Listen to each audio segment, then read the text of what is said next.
교 감사합니다. 2월 27일 아침 참여 감사합니다. 온라인으로 참여해 주셔서 감사합니다.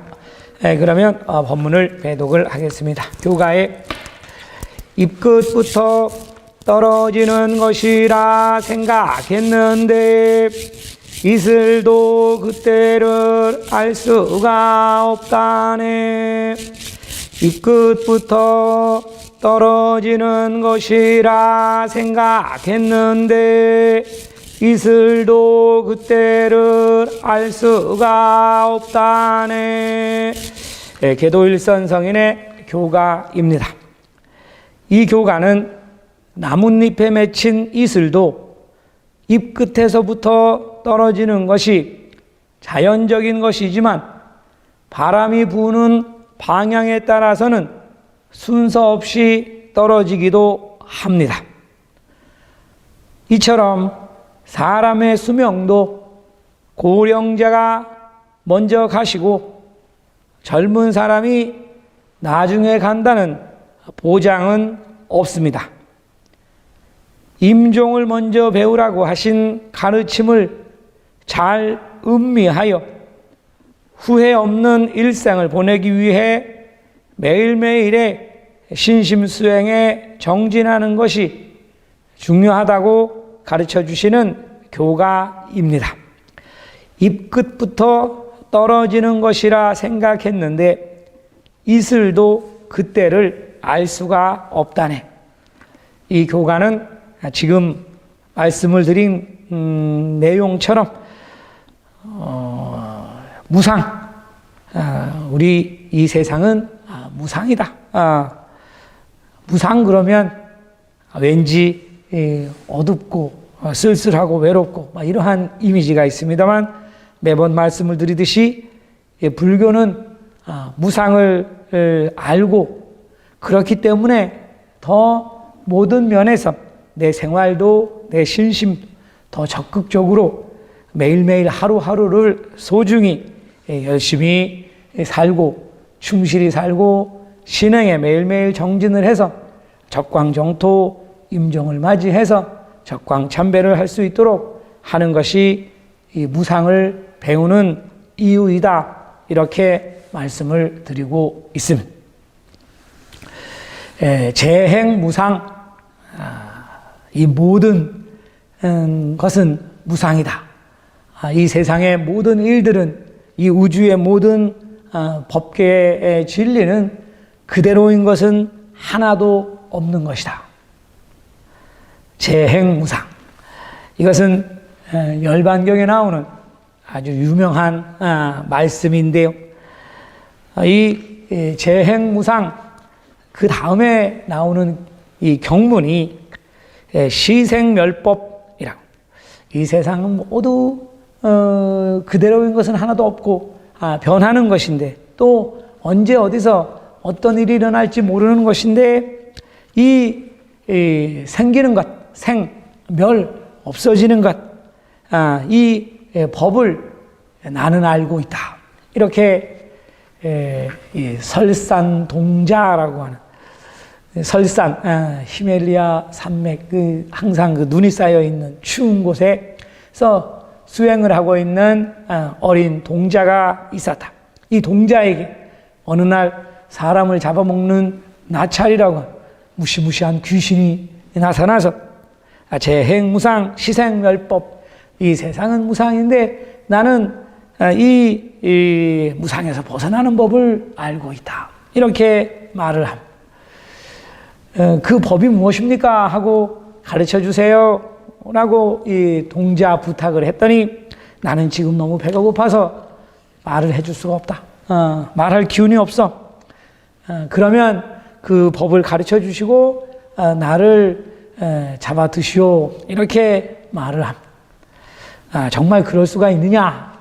기꺼이 그 남은 법을 알려주신다면 저의 이 몸을 바치겠습니다. 라고 해서 그러면 내가 나머지 이 반을 가르쳐 줄 테니까 그것을 듣고 내가 너를 잡아먹겠다. 이렇게 이야기를 해서 두 번째, 그러니까 설산계랑 설산에 있는 동자가 이 배운 계라고 하는 것은 네 글자씩 이어지는 어떻게 보면 하나의 시 같기도 한 것인데요. 그래서 재행무상 시생멸법, 그 다음에 이제 반을 이제 알려준 것이 생멸멸이 정멸위락이라고. 생멸, 생기고 멸, 없어지는 것, 이것이 없다고 생각하면, 그것을 다 없애버리면 정멸, 정말 그 고요하고 위락, 즐거운 깨달음의 세계에 들어갈 수가 있다. 좀 알듯 말듯한 말씀입니다만, 쉽게 말씀드리면 이 세상은 그대로인 것은 하나도 없는 것이고 항상 변하는 것이기 때문에, 그런데 거기에 이것은 있는 것이다, 이것은 내 것이다 라고 집착을 하고 거기에 욕심을 내면 점점 괴로워집니다. 그러니까 그러한 것을 다 버리고, 집착을 버리고 탐욕을 하지 않고 그러면 진정한 편안한 안락의 세계, 진정한 행복의 세계로 들어갈 수가 있는 것입니다. 어제 그제부터 말씀드리고 있는 집착을 버리세요라고 하는 것과 통하는 것이기도 합니다만, 그래서 불교는 고집멸도, 집착을 버리는 것이 우리가 안락을 가는 길이다, 이렇게 설하고 계십니다. 그래서 이 동자는 이 나머지 반을 듣고 이 나찰에게 몸을 바치려고 하는 순간, 이제 원래는 이 나찰은 이 동자를 시험하기 위해서 나온 이 신의 세계의 이 왕들이었는데, 이러한 얘기가 이제 펼쳐집니다. 오늘은 이제 그 얘기가 중요한 것이 아니고, 그리고 이 설산동자도 석가모니 부처님께서 과거세에 수행을 하셨던 그 전세의 이야기다, 이러한 이야기가 이 설산동자의 이야기입니다. 다른 거는 다 경문은 외울 필요는 없고요. 재행무상이란 우리가 이제 일상적으로 쓰고 있는 말이고 듣고 합니다만, 이 뜻은 이제 이러한 것이다라고 하는 것을 간단하게 설명을 드렸습니다. 일년성인은 1년이 유소 때부터 불법을 배워 곰곰이 생각해 보니 사람의 수명은 무상이다. 1년 내가 어려서부터 불법을 배워서 곰곰이 생각해 보니까 우리 사람의 수명이라고 하는 것은 무상이다. 내쉬는 숨이 마시는 숨을 기다리지 않는다. 바람 앞에 이슬이란 비유가 아니다. 사람이 들숨 날숨, 숨을 쉬지 않으면 죽는 것이요. 그런데 숨을 쉬지 못하면 죽는 것, 바람 앞에 이슬이란 비유가 아니다. 그만큼 누구나 언제 어디서 덧없이 이번 생의 마지막을 맞이할 수도 있는 것이다. 현명한 자도 어리석은 자도 늙은 자도 젊은 자도 정해져 있지 않는 것이 세상사이다. 머리가 좋다고 해서 또는 어리석다고 해서 연세 많이 드셨다고 해서 젊다고 해서 가는 순서가 정해져 있느냐, 가지 않느냐 하면 그렇지 않다. 특히 요즘에는 아주 많은 재난도 있고 사고 사건도 많고 그런 거 보면 더 세상은 무상이구나, 언제 어디서 무슨 일이 일어날지 모르는구나 라고 하는 것을 느끼게 되죠. 그러므로 먼저 임종을 배우고 나중에 타사를 배워라 라고 하셨습니다. 먼저 임종을 배우고 나중에 타사를 배워라, 나중에 다른 일을 배워라. 이 세상을 살면서 우리가 해야 할 것도 배워야 할 것도 많이 있지만 언제 어디서 임종을 맞이할지 모른다. 이 임종을 후회하지 않도록 한 번밖에 없는 임종이기 때문에, 연습을 할 수 있는 것이 아니기 때문에 항상 우리 불도수 행자는 이 세상에 끝이 있다라고 하는 것을 생각을 하면서 너무 사는 것에 집착하거나 탐욕하지 말고 그 마음을 이 불도수행으로 승화시켜가는 것이 이 신자의 마음가짐이다. 이렇게 가르쳐 주시는 것이 먼저 임종을 배우고 나중에 타사를 배워라 라고. 그래서 신자는 이 무상의 인생관을 가져야 한다. 여기에 대해서 종단의 18번째 강유님이라고 하는 종단의 최고 지도자를 말씀하시는데요. 이분께서 18세 강유 일지상인께서 이 신자는 무상관을 가져야 됩니다. 이것을 잊어서는 안 됩니다. 먼저 임종을 배우고 나중에 타사를 배워라라고 하신 말씀에 대해서 설명하신 글을 잠깐 읽어드리도록 하겠습니다. 저는 이 묘판이 지금 말씀드린 먼저 임종을 배우고 나중에 타사를 배워라라고 하신 말씀입니다. 우리들 분립신자의 무상 인생관의 기본이 되어야 된다고 생각합니다. 우리들의 일생을 작게 잘라보면 하루가 일생의 축소판이므로 하루 중에서는 아침에 일어나서 그 하루를 시작할 때 먼저 임종을 배우는 것이니까 하루에 제일 처음에 죽는 준비를 하라고 하는 것입니다. 그러니까 일생을 내 하루의 축소판이다. 이렇게 생각을 하세요.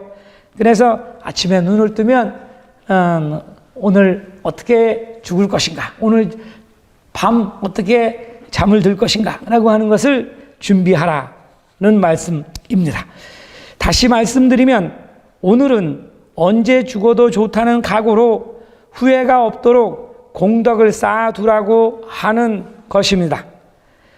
세면을 하고 삼보전의 급사와 구창을 제일 먼저 하는 것, 이것이 신자의 일과입니다. 그렇죠. 우리는 일어나서 세수하고 먼저 부처님 앞에 청소하고 공수 올리고 구창을 제일 먼저 하심. 신자의 일과. 죽는 날 아침까지 부르는 것이 창사이므로 임종을 먼저 배우는 것이 되는 것입니다.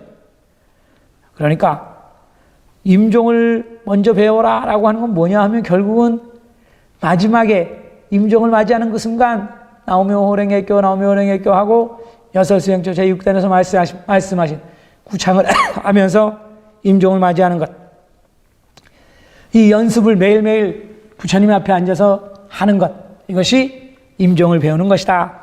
그것을 실천하는 것이다. 이 말씀인 것이죠. 아침에 회사에 출근할 때 배웅하는 부인도 배웅을 받는 남편도 금생의 이별입니다.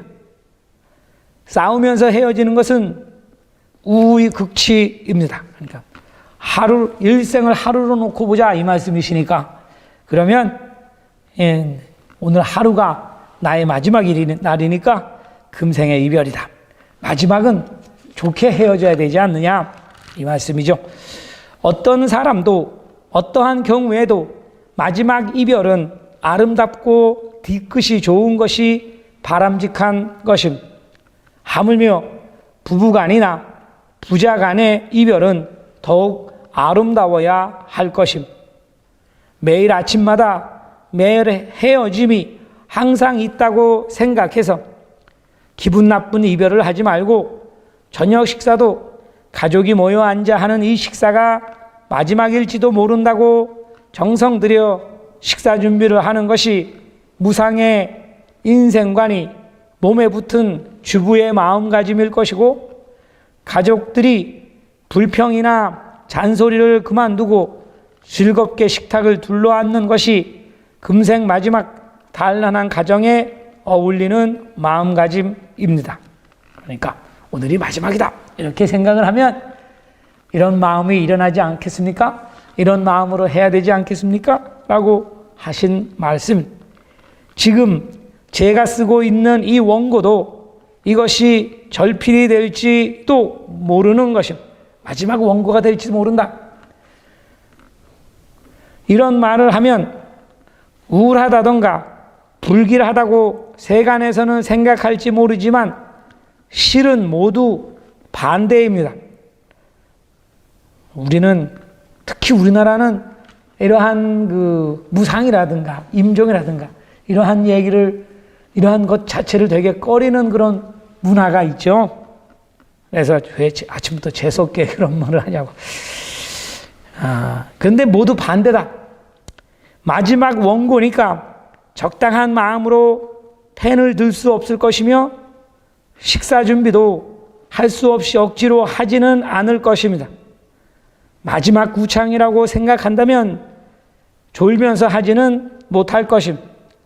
적어도 마지막 구창만은 일하고 열심히 부르겠죠. 무상의 인생관을 알고 있는 신도님의 행동은 모든 면에서 진지함과 흉실감이 넘치고 있습니다. 이것이 바로 적공누덕의 모습입니다.